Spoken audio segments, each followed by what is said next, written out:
o acordo. Eu não sei mais o que podemos fazer. Estamos num beco sem saída. Querido, não vamos nos desesperar. Deve haver algum jeito. Deve haver algo que possamos fazer. E já chega. Chega! Eu não aguento mais isso. Não aguento mais me sentir impotente. Temos muitas dívidas. Nenhum trabalho. Nada para vender. E logo não teremos aonde morar. Mas Scott, meu amor, tenho certeza que Deus dará um jeito. Nós não vamos mais passar fome. Só temos que ter fé nele.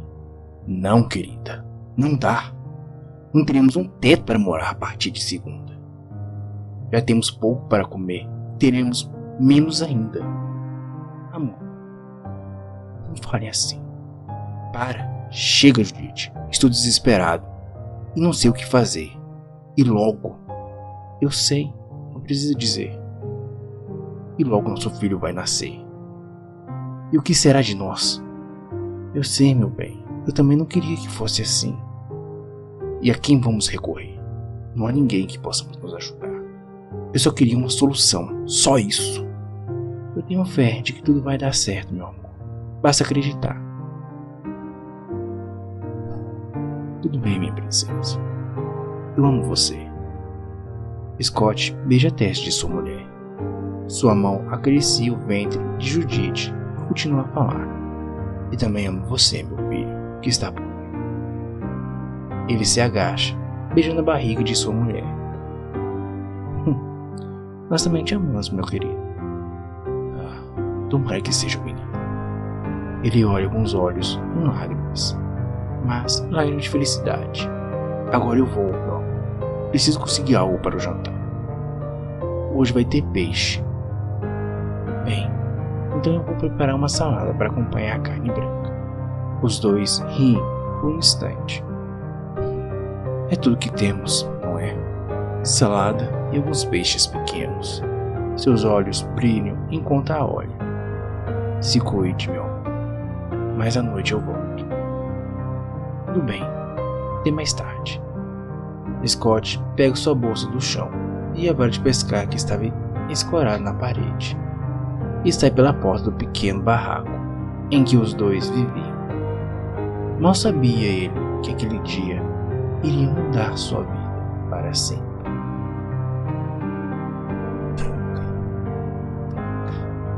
Mentira que só consegui isso.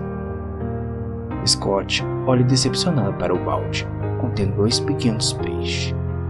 Já passava das 21 horas e ele não havia conseguido nada mais além do que aquilo. Já estava escuro e ele estava faminto, e sua mulher estava em casa sozinha. Chateado, triste por não ter conseguido praticamente nada, ele toma o rumo de volta para sua casa, naquela escuridão, com apenas uma lanterna em sua mão. Ele caminhou por alguns minutos, até chegar novamente na estrada de terra, que o levaria para o seu lar. Ele segue a estrada, e sem querer tropeça em alguma coisa, deixando o balde com os peixes cair no chão. Droga! Merda! E levando furioso, ele desfere os mais horríveis palavrões, alguns exclusivos voltados contra Deus, culpando por sua situação e reclamando por não ter ajuda, por estar sofrendo, por estar angustiado e desesperado, sem ajuda alguma. O raiva junta os 2 peixes do chão, coloca-os de volta no balde e se levanta chorando. Com licença, posso ajudá-lo?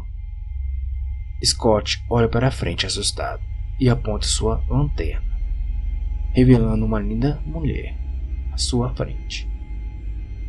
Quem é você? Eu? A moça dá um leve sorriso. Eu sou aquela que veio para salvar a ti e tua mulher.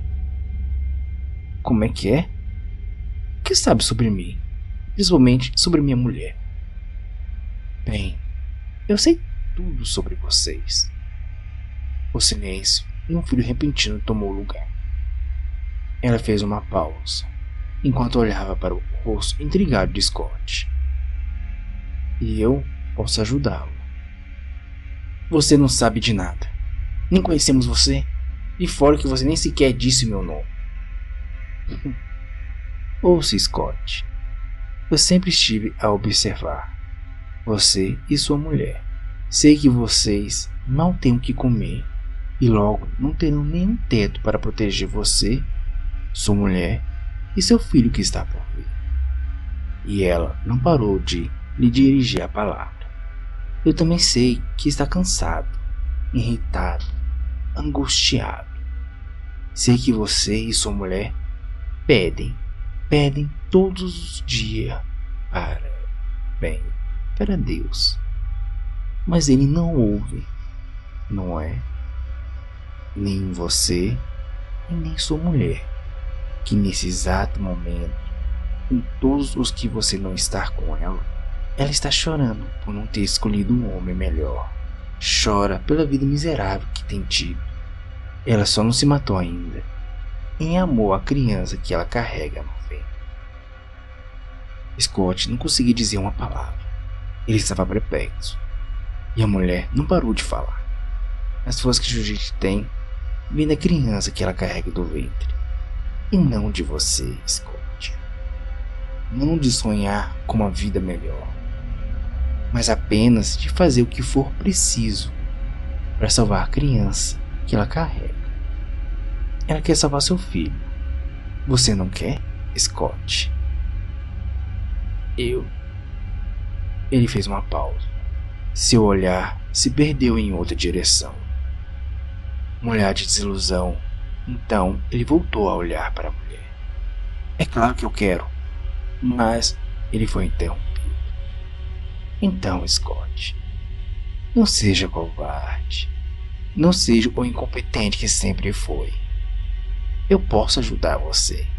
Eu posso te ajudar. É só você aceitar.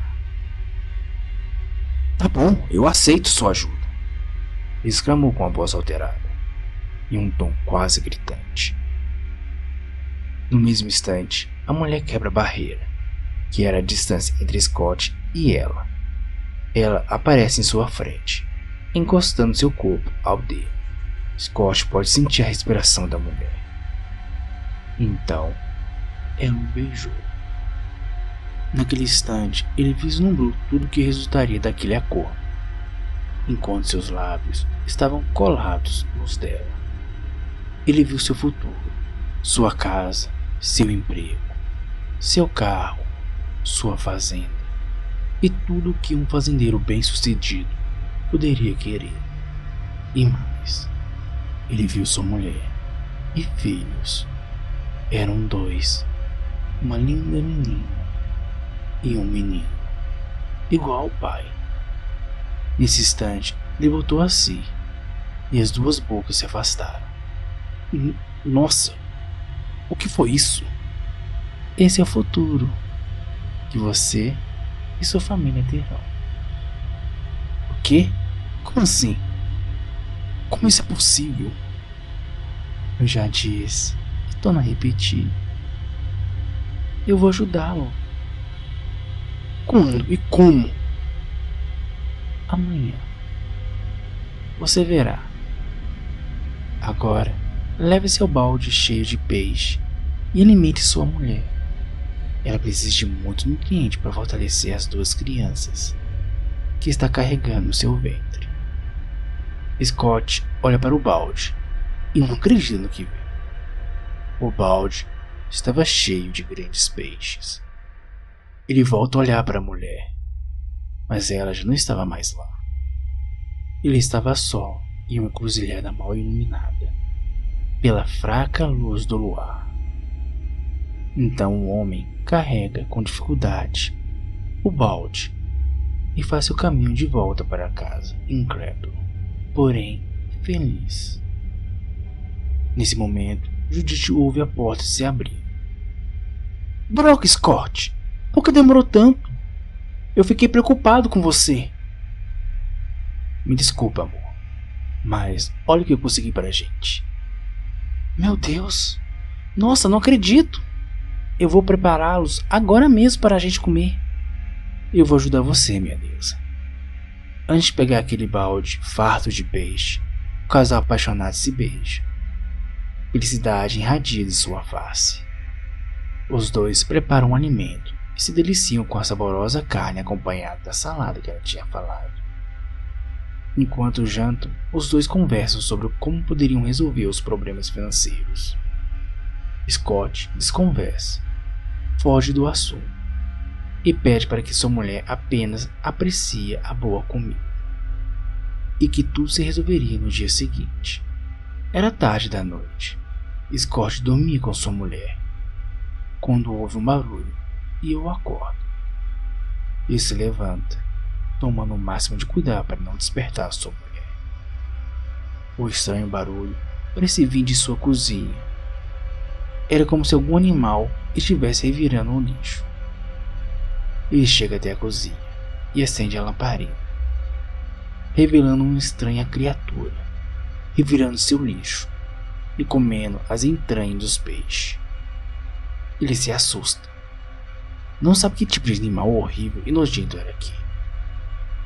Ele pega um pedaço de ripa que estava apoiado na porta do quarto para que não se fechasse e mira na criatura, pronto para desferir um golpe, mas ele para assim que a criatura começa a falar.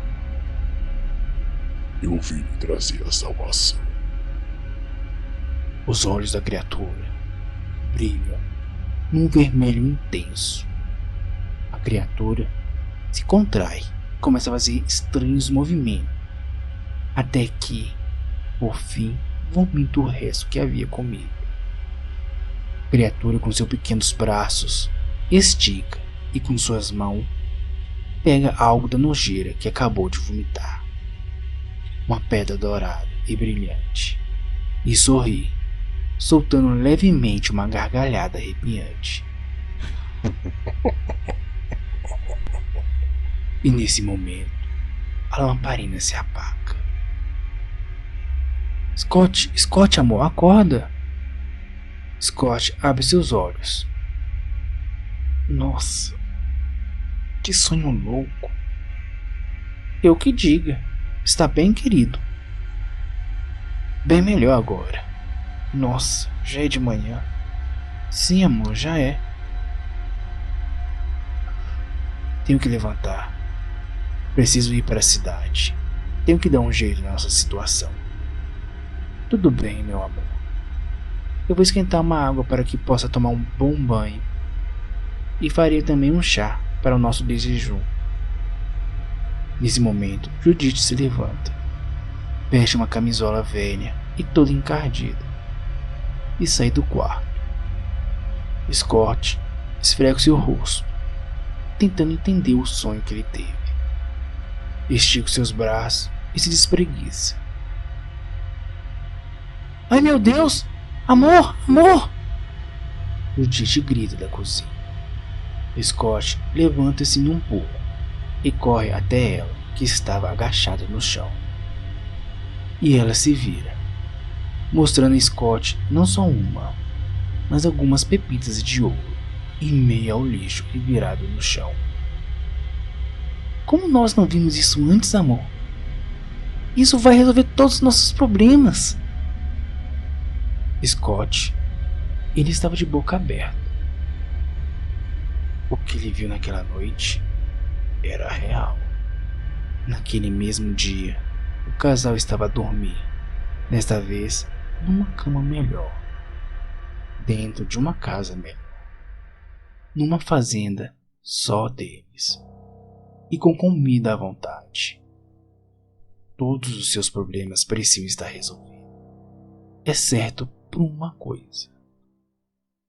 A moça que Scott encontrou retornou, dessa vez em seus sonhos, totalmente nua.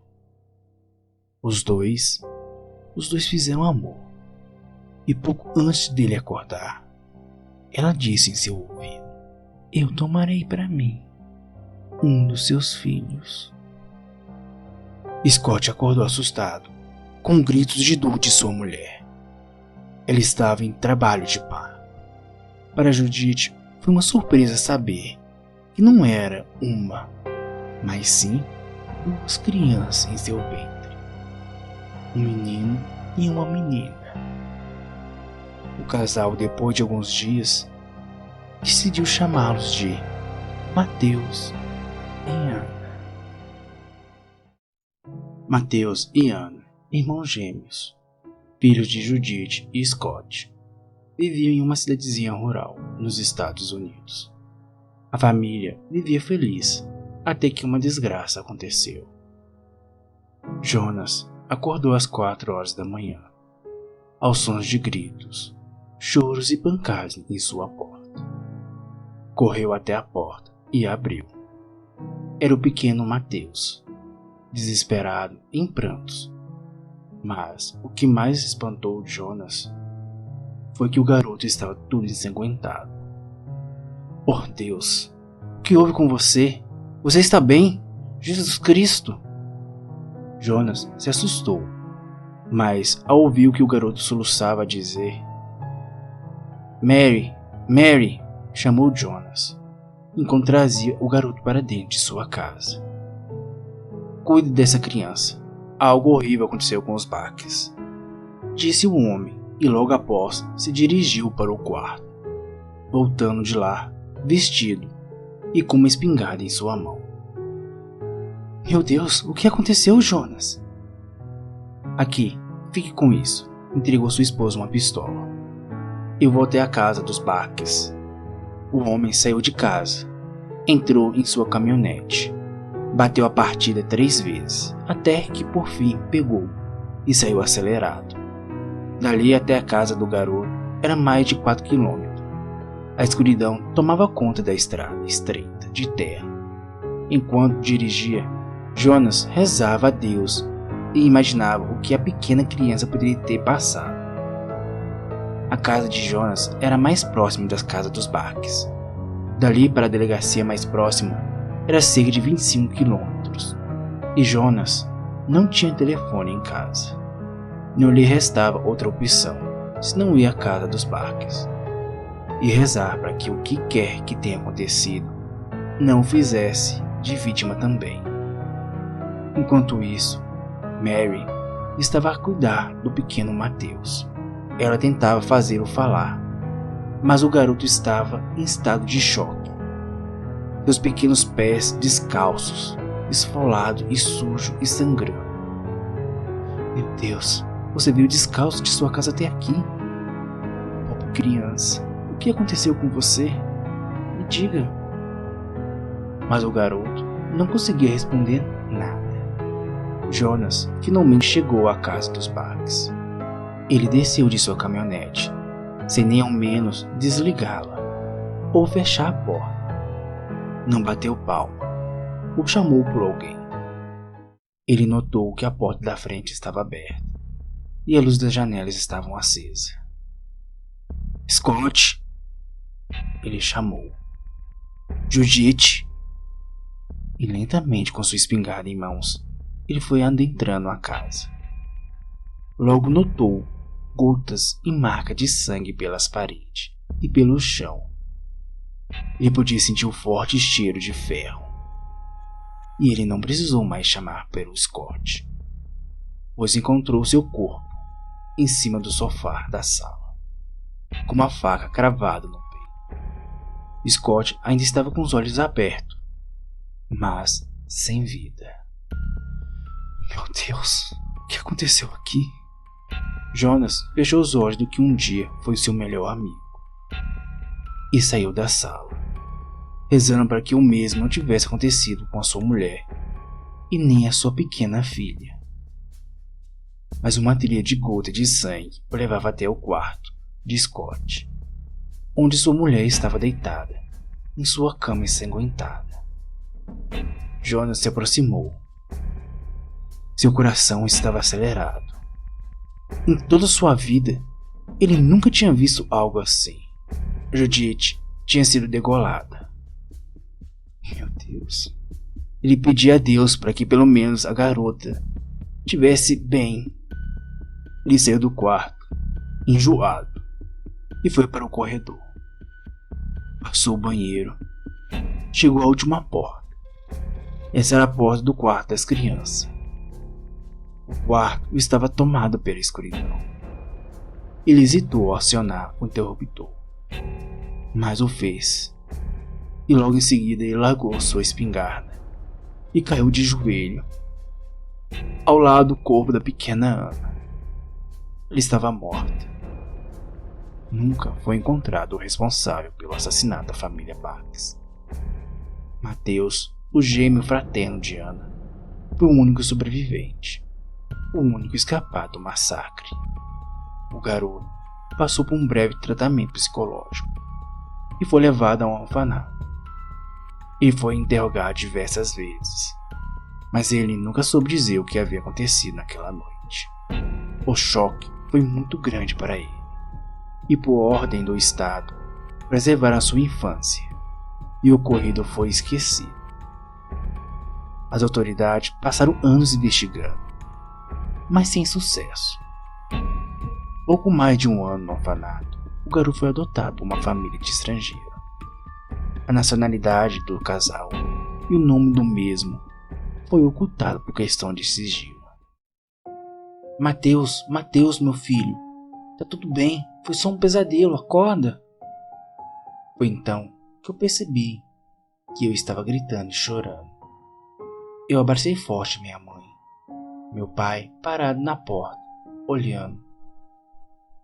Mais tarde, naquele mesmo dia, minha mãe veio falar comigo. Filho, está tudo bem? Eu fiquei preocupado com você.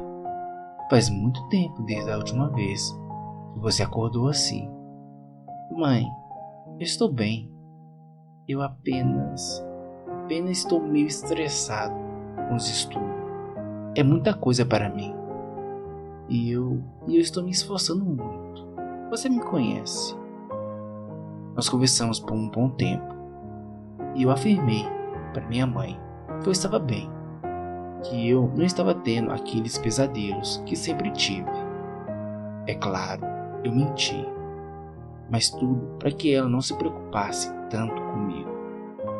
Sabe, eu sempre tive essas crises de pesadelos. Fui a diversos psicólogos e psiquiatras, mas nenhum foi capaz de entender o que acontecia comigo, tanto que eu desisti de tentar explicar. Mas um dia, esses pesadelos simplesmente acabaram. Bem, digo, não totalmente. Sabe, me disseram que um pesadelo é quando você sonha com algo ruim. E dizem que uma pessoa pode ter o mesmo pesadelo várias vezes. E eu tenho o mesmo pesadelo sempre. É aquela garotinha pálida, de cabelos negros, com um sorriso diabólico no rosto e um olhar fixo no nada. Ela está sempre sentada ao meu lado. Ela não fala, não se mexe, não faz nada. É como se fosse uma boneca bem assustadora. Sem falar que a escuridão torna tudo mais assustador. Sempre que eu tenho esse sonho, eu acordo gritando e chorando. Eu não sei o porquê. Como eu disse antes, um dia esses pesadelos cessaram. Por 2 anos. Por 2 anos eu não sonhei mais com aquela escuridão. Mas a garotinha continuou em meus sonhos, sem exceções. Ela aparece em meus sonhos, não importa que tipo de sonho seja. Se é um piquenique em família, ela está lá, distante, me olhando. E a escuridão ao seu redor. Não importa se o sonho está em uma praia, um sol, porque ela está lá, no meio do mar, pairando sobre a água e sorrindo para mim. Eu sempre notei ela e sempre tentei ir atrás dela, irritado, confuso, mas eu não conseguia chegar nela. Não importa o quanto eu nadasse, eu não conseguia chegar até ela. Não importa o quão longe eu caminhasse em sua direção, eu nunca alcançava. Na noite passada eu sonhei com uma garota que eu gosto. Sonhei que estava só na sala de aula, exceto pela presença daquela garota, parada na frente do quadro, me observando.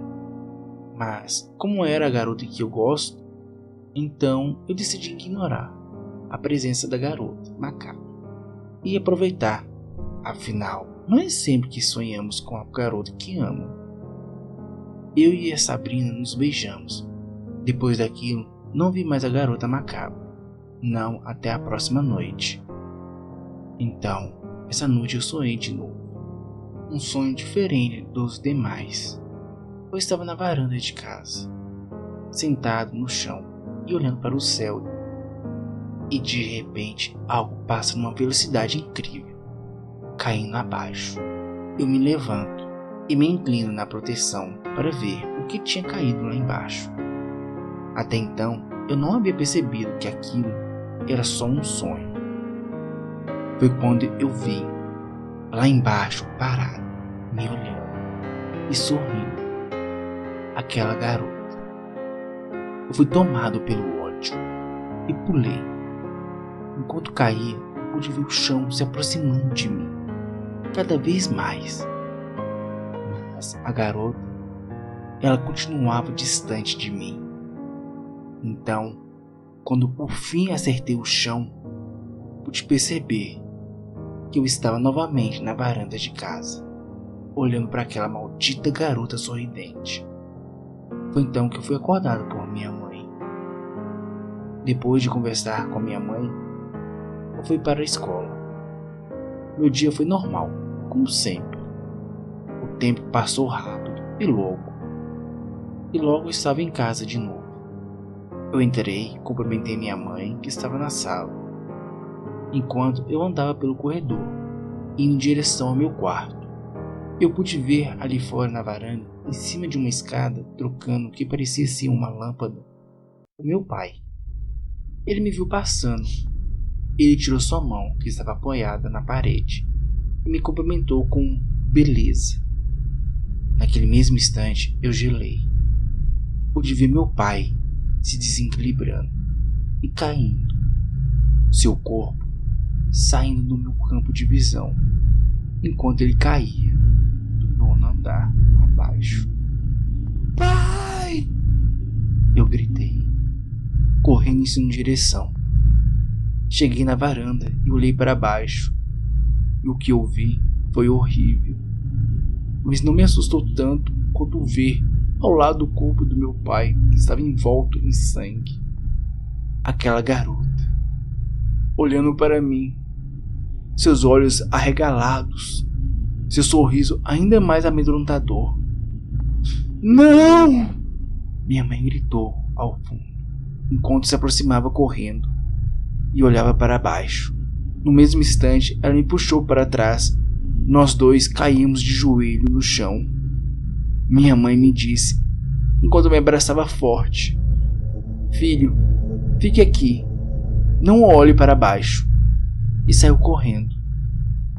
Eu fiquei parado de joelho, chorando, desesperado. Meu pai estava morto. E aquela garota, ela não deveria estar aqui. E com certeza isso não é um sonho. Eu me levantei e mais uma vez me aproximei da beirada, decidindo a olhar mais uma vez para baixo.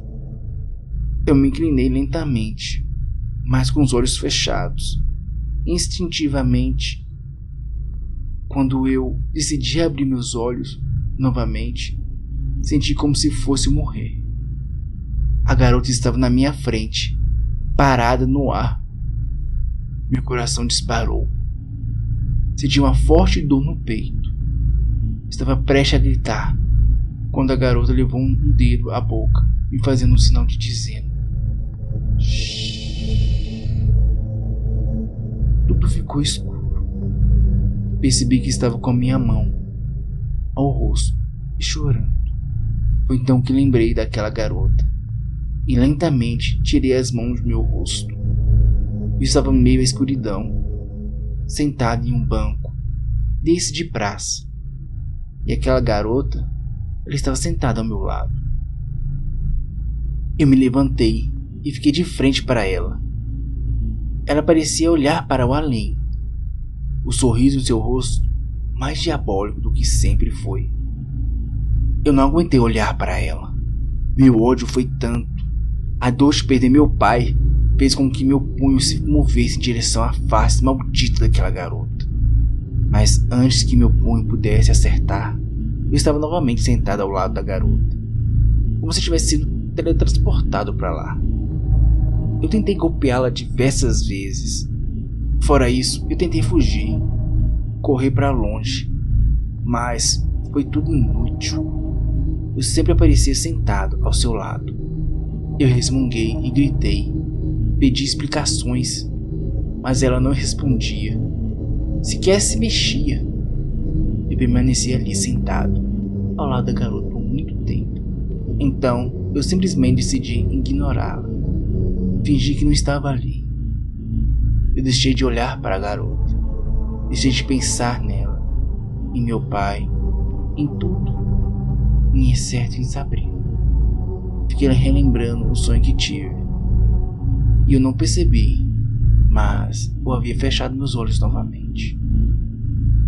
Quando eu os abri novamente, percebi que minha visão estava embaçada. Mas, certamente, eu não estava mais naquela escuridão. Antes que eu pudesse notar que tinha acordado, pude ouvir a voz de minha mãe exaltando felicidade. Voltamos no mesmo dia para casa. Ao chegarmos, minha mãe me explicou o que houve.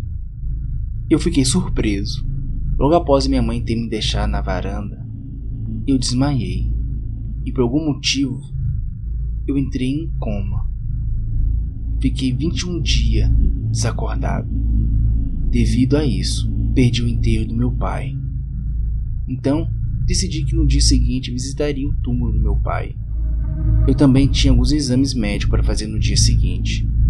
Então, minha mãe decidiu que faríamos tudo junto, e eu aceitei.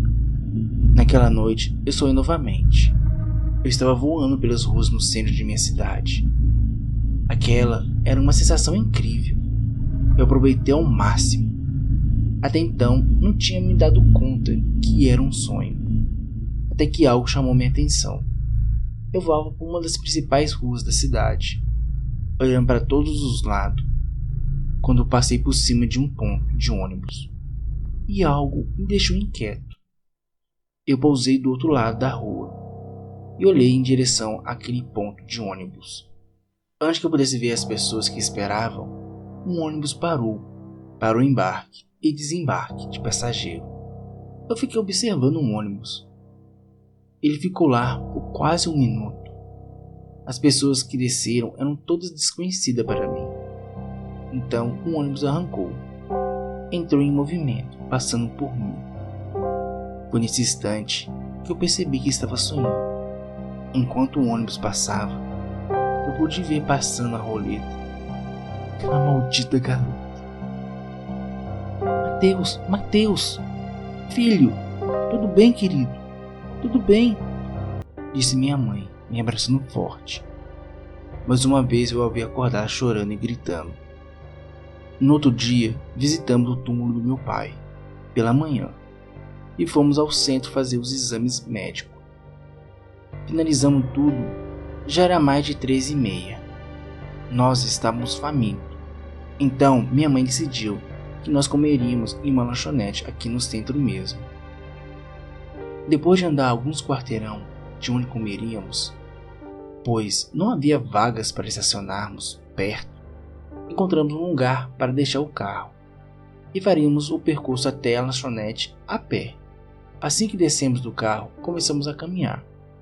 Eu me senti estranho, mas pensei que fosse devido aos remédios que me deram quando eu fiz os exames. Eu e minha mãe continuamos a caminhar, um sinal prestes a fechar. Quando íamos atravessar uma das ruas principais, eu parei, olhando para minha esquerda. Mais uma vez fui atingido por aquela estranha sensação. Até ver um ônibus vindo em alta velocidade. Eu gelei. Pude ver tudo ficar manchado de vermelho e o som dos pneus atritando com o asfalto, esmagando o corpo de minha mãe. Meus olhos arregalaram. Minha garganta travou. Meu coração parecia ter parado de bater. O ônibus parou um instante após. Eu andei incrédulo até ele e me ajoelhei sobre os pedaços de minha mãe esparramados pelo chão. Pessoas se aproximaram de mim, em todas as partes. Foi quando eu pude ouvir um tss das portas do ônibus se abrindo. Eu olhei lentamente para a porta, que se abria. Nesse instante, eu vi descendo do ônibus um garoto. Seu sorriso dessa vez estava mais discreto, mas ainda era diabólico. Ela caminhou em minha direção, coisa que nunca havia feito antes. Meu coração disparou. Minha respiração ficou ofegante. Mas meu corpo não se movia. Eu parecia ser o único que podia vê-la. Ela chegou bem próximo a mim. Também se ajoelhou. A garota esticou o braço, passando o dedo na poça de sangue. Depois a colocou na boca, chupando seus dedos. Naquele instante, o meu desespero superou a morte de minha mãe. Eu iria gritar, mas novamente fui silenciado. A garota colocou o dedo que chupava em minha boca. Seu sorriso voltou a ser largo, diabólico, como era antes. Foi você quem fez isso. Órfão e preso em uma instituição de tratamento mental, taxado como louco e suspeito da morte de meus pais. Eu tive que seguir o sistema para que pudesse ser livre outra vez. A garota que sempre me perturbou desapareceu por completo. Desde aquele dia esse que fui levado para um sanatório e fui acusado de ser o responsável pela morte do homem e da mulher que me criaram. Se não fosse o fato de ser um menor de idade, provavelmente eu estaria preso nos dias de hoje. Disseram eles que eu tinha problemas mentais, um certo tipo de esquizofrenia, que me fazia ver coisas, sentir e ouvir, e um além da realidade. Sendo assim, as atitudes tomadas por mim sempre foram baseadas no que eu vi. Mas, mesmo que eu tenha lhe explicado o que realmente aconteceu, as informações divergiram e eu fui jogado para aquele lugar onde me dopavam todos os dias. Bom, anos se passaram após isso e hoje sou maior de idade. Deixei aquele lugar há mais de 2 anos e talvez eles estivessem certos sobre mim. Talvez eu realmente tivesse problemas mentais, já que depois de ficar tanto tempo lá, tomando aqueles remédios, fazendo tratamentos psicológicos e psiquiátricos, deixei por completo de ver aquela garota, inclusive em meus sonhos. Meu caso foi arquivado e fui posto de volta à sociedade, mas todos os dias tenho que tomar alguns comprimidos. Arrumei um trabalho, ganhei algum dinheiro e me mudei de cidade. Eu queria esquecer tudo aquilo. Mesmo com o tratamento que tive, nunca esqueci o que vi realmente, mesmo que dissesse ao contrário. E, algum tempo atrás, tive a confirmação de que não eram coisas de minha mente, que aquela garota realmente existe, mas não mais apenas em meus sonhos. Bianca é o nome de minha namorada. Eu gosto muito dela, e ela é uma ótima pessoa para mim. Nós conhecemos logo que eu mudei, assim que eu comecei a trabalhar. Ela trabalhava na mesma empresa que eu. Eu sonhei com uma garotinha, amor. Um sonho bem estranho. Essa garota nos observava enquanto fazíamos amor. Ela estava do lado de nossa cama, mas não era como se nós nos importasse com ela. Nós continuamos nossa transa até o momento de nosso orgasmo mútuo. Nesse momento, eu gelei quando a Bianca disse isso. Meu coração disparou na hora. Senti um calafrio tremendo. Bianca não sabe sobre essa garota. Tudo o que ela sabe é que eu passei por um longo tratamento.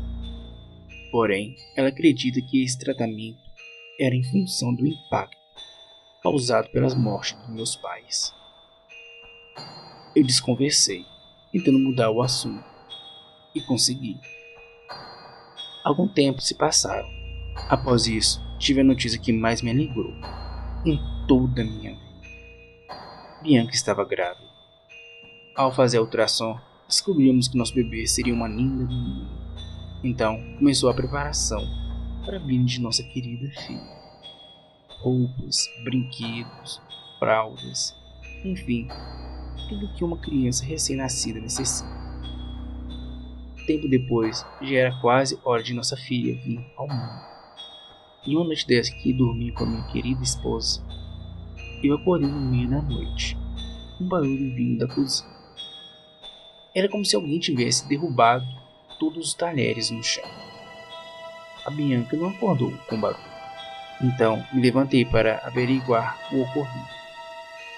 Tudo estava normal, exceto quando retornei ao quarto. Bianca não estava mais lá. Intrigado, chamei por ela e logo comecei a me desesperar ao ver que não recebia resposta dela. Saí para fora da casa, chamando por ela. Bati na porta dos vizinhos, mas o mais estranho é que nenhum deles abriu a porta. Era como se nem tivessem ali. Não havia ninguém nas ruas, e a luz laranja dos postes não iluminava o caminho, pelo qual eu andei em busca, desesperado e frenético, em busca de Bianca. Mas eu não encontrei. Eu voltei para casa e peguei o celular e disquei para a polícia. E minha surpresa, tudo o que eu ouvi da chamada telefônica foi um choro de um bebê bem baixinho, chiado, seguido de um gemido angustiante e um pedido de suspiro de dor, suplicando por ajuda. Era ela, minha esposa. Ela tinha dado à luz em algum lugar. Ela estava precisando de ajuda. Antes que eu pudesse falar alguma coisa, a ligação caiu. Todas as luzes se apagaram. E meu celular literalmente morreu. Puta merda. Eu não sabia o que fazer. Eu procurei uma lanterna, mas estava sem pilha. Enquanto as procurava na gaveta, escutei novamente o choro. Nesse momento eu saí correndo para fora da casa, sem nem ao menos ter encontrado as pilhas. Ao passar pela porta de entrada, me espantei ainda mais. Minha mulher estava em pé, na frente de casa, com nossa filha em seu colo, segurando por apenas um dos seus braços, e o outro estendido para a esquerda, mostrando estar de mãos dadas com ela, a garota, que dessa vez pude ver o rosto, e ao vê-lo, me senti fraco, desorientado. Mas, mesmo assim, caminhei em direção à minha mulher e continuou parado. E antes que eu pudesse alcançá-la, eu apaguei. Eu estava novamente naquele banco de praça, iluminado por um único poste de luz laranja. Todo ao meu redor, inundado em brilho. Ela sentada ao meu lado, com minha filha em seus braços. Ela se levantou e virou-se de frente para mim. Lembre-se de mim agora, irmão. Esse rosto, eu conheço essa garota.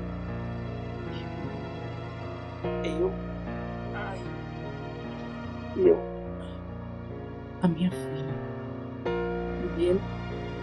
Me devolva minha filha sua. Você tem que se lembrar. Lembre-se, disse a garota enquanto entregava minha filha para mim. Eu estiquei meus braços e a peguei, mas antes que pudesse abraçá-la, a garota em minha frente proferiu mais algumas palavras. Você vai pagar. Minha filha dissolveu em sangue em meus braços. Meus olhos arregararam, meu coração disparou e tudo se escureceu novamente. A luz do poste tinha se apagado, mas, falhando, voltou a acender, e muitas outras também se acenderam, revelando a mim o que eu havia esquecido há muito tempo. Meus braços. Onde estava minha filha? Não parecia ser meus, mas eram. Estavam cheios de sangue. Minhas roupas. Eu estava de pijama e pés descalços esfolados. Eu olhei para a garota e pude vê-la claramente. Ana. E neste momento, ela sorriu para mim. Esse lugar. Eu conheço esse lugar. Nós brincávamos aqui quando éramos crianças. Crianças? Eu olhei novamente para meus braços e depois para o resto do meu corpo. Eu era uma criança novamente, com as roupas daquela noite. Você vai pagar, meu irmão. Ana virou as costas para mim e desapareceu numa explosão de luz que me cegou. Eu esfreguei os olhos e eu estava lá, parado em frente à sua cama. Ele estava deitado, dormindo. Minhas mãos lentamente se aproximaram de seu pescoço, apertando com todas as minhas forças. Não! Não, eu não quero fazer isso! Por que não consigo parar? Por quê? Por que não consigo controlar meu corpo? Eu não posso ver isso! Por favor, pare! Pare! Meu Deus, o que estou fazendo? Ana se debatia, tentava lutar, mas eu era mais forte. Pude ver pela fraca luz que entrava pela janela, o brilho nos seus olhos desaparecendo, pouco a pouco. Depois de tanto lutar, ela parou, lentamente, e não se mexeu mais. Eu ouvi minha respiração acelerada, meu coração disparado. Eu pude sentir que eu queria mais e mais. Então eu continuei a me lembrar daquele dia. Foi tudo planejado. Debaixo da cama, eu retirei uma faca. Caminhei até a porta do quarto. Respirei fundo.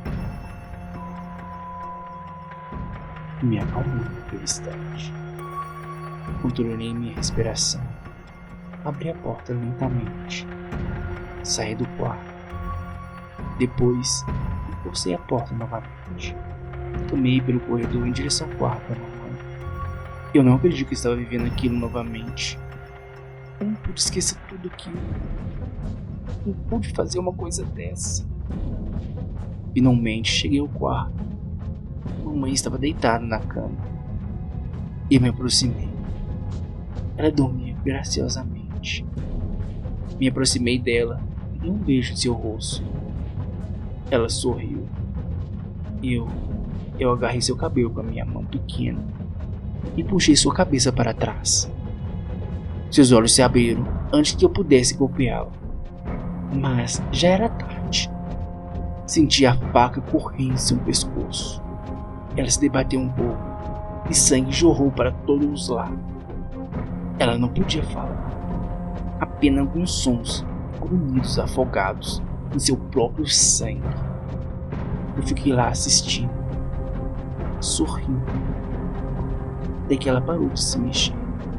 Por favor, pare! Eu não aguento mais! Eu não aguento mais isso! Por favor, pare! Essas lembranças. Eu não quero mais ver isso. Por favor. Volte e me tire desses pesadelos. Por favor. Deus. Eu me virei. Caminhei lentamente do quarto da mamãe, pelo corredor em direção à sala. Eu balançava aquela faca fazendo espirro de sangue para todos os lados. E então, lá estava ele, meu pai. Ele estava deitado no sofá, dormindo tranquilamente. Na TV passava alguma coisa. Eu me aproximei dele. Parei em sua frente. Posicionei lentamente a faca na direção de seu coração e empurrei com toda a força.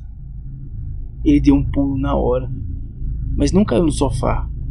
Apenas virou seu rosto e me olhou de um jeito como se não acreditasse no que estava vendo, e sua face entristeceu. Tossiu sangue, debateu um pouco. Ele estendeu a mão em direção ao meu rosto. Tentou dizer algo que não pude ouvir. Ele voltou a tossir mais uma vez, fazendo sangue voar em meu rosto. Meu coração e respiração estavam disparados. Caminhei até a porta de entrada. Abri, olhei para a estrada escura.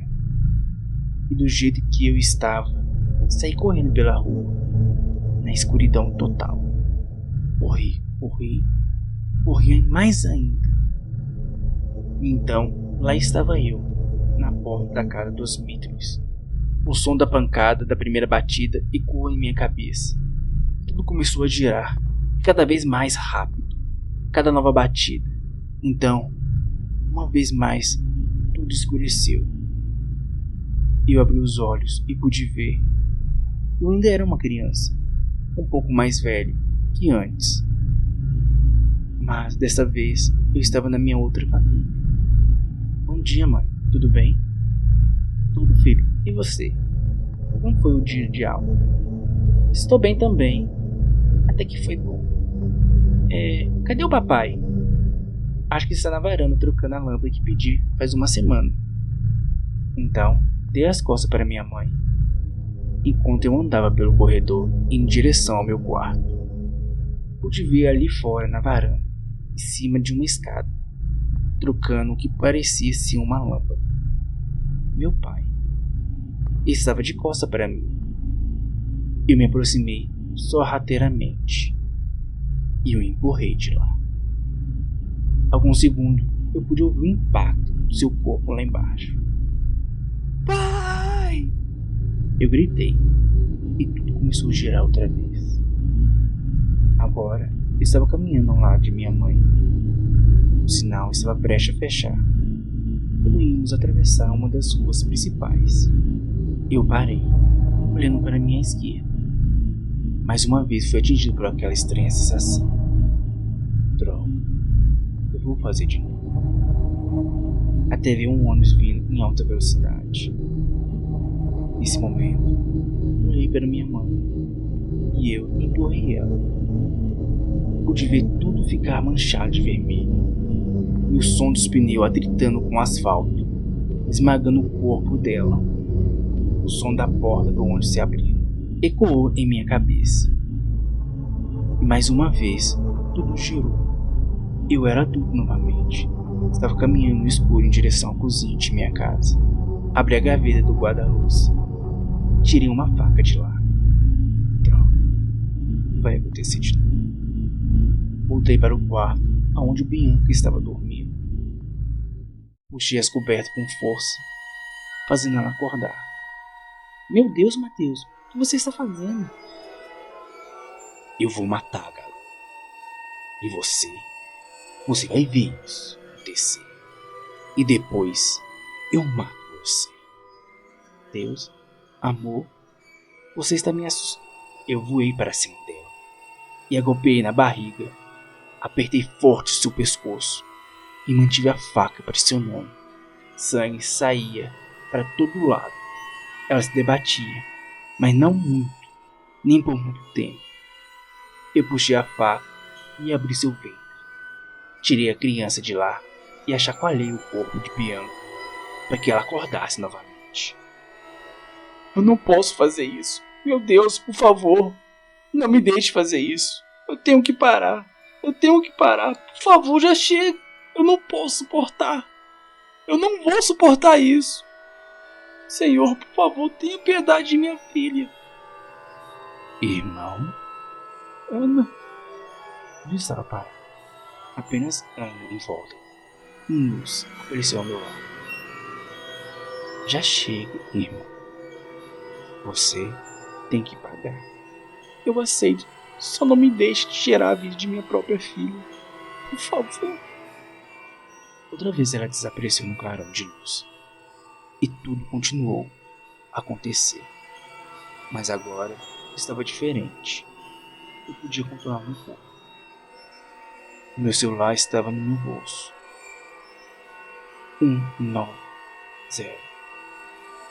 Entreguei nossa filha e o celular à minha mulher e me afastei. Agora, eu não podia mais mexer, não podia mais falar, não podia fazer mais nada. Só agradecer a ela por ter poupado a vida de minha filha. Então, pessoal, esse foi o fim da série Meu Pesadelo Acordou para a Realidade. Eu espero que vocês tenham gostado. Então, compartilhe com seus amigos, capricha no like e até o próximo vídeo. Até lá, fiquem bem, fiquem seguros.